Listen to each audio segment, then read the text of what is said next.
Estamos aqui em Nova York, onde compramos o Galaxy S9 e o Galaxy S9 Plus para podermos publicar esse preview antes do lançamento no Brasil e assim, como sempre, levar a verdade para você. O Galaxy S9 tem dominado as notícias de tecnologia e já ganhou o prêmio de melhor tela, melhor câmera e até mesmo o famoso jogador Zlatan Ibrahimovic trocou seu iPhone pelo Galaxy S9. Mas será que esses smartphones são realmente bons ou é tudo uma questão de marketing?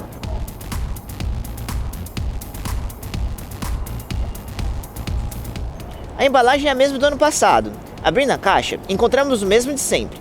O manual do usuário, a chavinha de gaveta para o cartão de memória chip SIM, o adaptador de tomada com carregamento rápido, o cabo USB do tipo C, conversor USB do tipo C para o tipo A e, por fim, os fones de ouvido da AKG, que, como já comprovamos na análise do S8, são os melhores que já testamos. Você consegue diferenciar o Galaxy S9 do Galaxy S8? Não? Além da nova cor ultravioleta, é isso aí, a diferença está apenas na posição do leitor de impressões digitais, que melhorou bastante. Antes tarde do que nunca, não é mesmo? A tela curva e corpo em vidro do Galaxy S8 não garantiram durabilidade. Por isso a Samsung reforçou o corpo e o vidro usado no Galaxy S9, que agora tem o mesmo material do iPhone 6S, justamente após o vexame do Bandgate, quando o iPhone 6 dobrava com certa facilidade. Esse reforço extra tem seu lado negativo. A espessura e o peso aumentaram, mesmo em um corpo imperceptivelmente menor do que o Galaxy S8. Se você está buscando novidade no Galaxy S9, não será fácil encontrá-las. A bateria não mudou nada em relação ao ano passado e ainda não sabemos se o Snapdragon 845 é melhor em economizar energia. A Samsung também se acomodou no display infinito. Não aderiu em entalhe e nem incluiu um leitor de impressões digitais direto na tela, como as rivais menores fizeram para inovar. O botão dedicado para Bixby continua não personalizável. E por falar na assistente, ela continua somente com coreano e inglês. Mas agora ganha um novo concorrente a título de função mais inútil da linha Galaxy S. Oi, eu sou o AirEmoji, uma cópia ruim do Animoji da Apple, tanto é que não consigo sincronizar os lábios corretamente.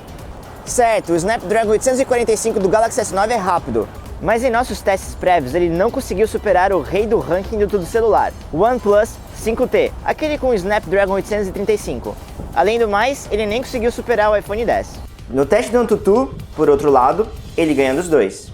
Mas se realmente não há nada de novo no Galaxy S9, espera aí, não é bem assim. É a primeira vez na história da Samsung que há alto-falantes estéreos. E eles ainda vêm com a tecnologia Dolby Atmos. Agora os sensores de batimentos cardíacos também medem a pressão sanguínea, e de forma surpreendentemente precisa. Acredite, você vai precisar após descobrir o preço que a Samsung vai cobrar por ele no Brasil. Agora também é possível gravar em 4K a 60 quadros por segundo, mas com um limite de até 5 minutos. A Apple já oferece isso com o iPhone 8, mas vai além e não inclui o limite de gravação. A super câmera lenta 960 quadros por segundo também é uma novidade, mas um recurso inspirado na concorrência, agora olhando para a Sony, que já utiliza o mesmo recurso no Xperia XZ Premium. Mas já há uma versão ainda melhor rodando em Full HD, usada pelo Xperia XZ2. A câmera do Galaxy S9 é a única novidade por aqui, mas ela realmente foi reimaginada? Ou é a mesma do Galaxy Note 8, como parece? É o fim da parceria com a Sony.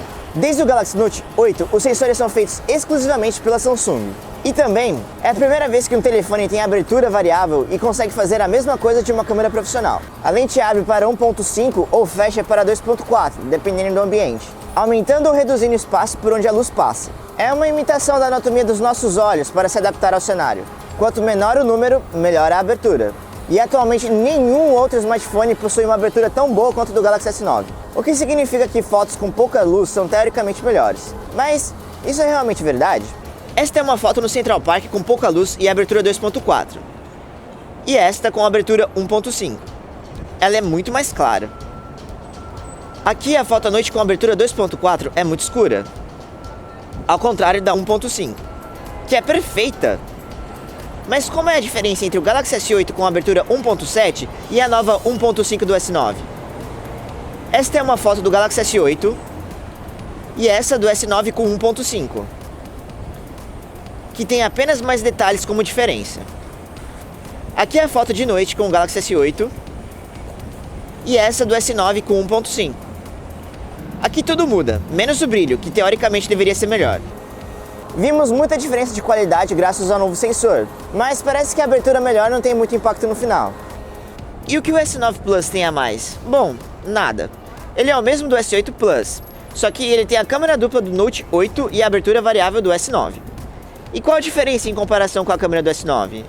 Bom, não há diferenças perceptíveis, nem com luz, nem no escuro. Mas há o zoom óptico de 2 vezes.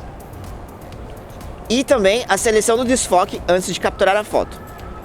Está mais para uma remodelada na câmera do Note 8, como mostra o teste que fizemos na MWC. Diferenças imperceptíveis na qualidade e brilho.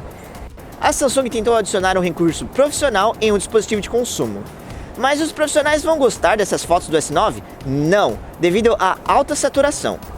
Isso significa que ele tem apenas um truque para fazer fotos melhores no escuro? É exatamente isso. E funciona? Bom, muito pouco.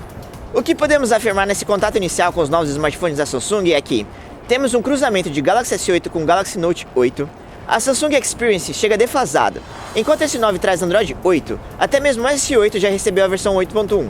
E atualmente você pode comprar o Galaxy S8 por quase a metade do preço do S9, o Note 8 com câmera de qualidade similar por 2/3 do valor, a super câmera lenta do Xperia XE Premium oferecida por metade do preço, gravação 4K a 60 quadros por segundo no iPhone 8 e no iPhone 10, mas se você quer tudo isso em um único pacote, então compre o Galaxy S9, sabendo que estará pagando pelo provável pior custo-benefício de 2018. Então, o que recomendamos? Não compre no lançamento, confira nosso guia de compras e aguarde até publicarmos os testes de bateria, desempenho, comparativo de tela e câmera para ter certeza se o Galaxy S9 vale realmente todo esse investimento. Ficamos por aqui. Maiores detalhes podem ser encontrados na pauta e nos links que estão nos cards e na descrição do vídeo, juntamente com os testes prévios de câmera. Se você tiver alguma dúvida ou sugestão sobre o Galaxy S9 ou o Galaxy S9 Plus, por favor, deixe um comentário que teremos satisfação em respondê-los. É isso aí, galera do Tudo Celular. Até a próxima!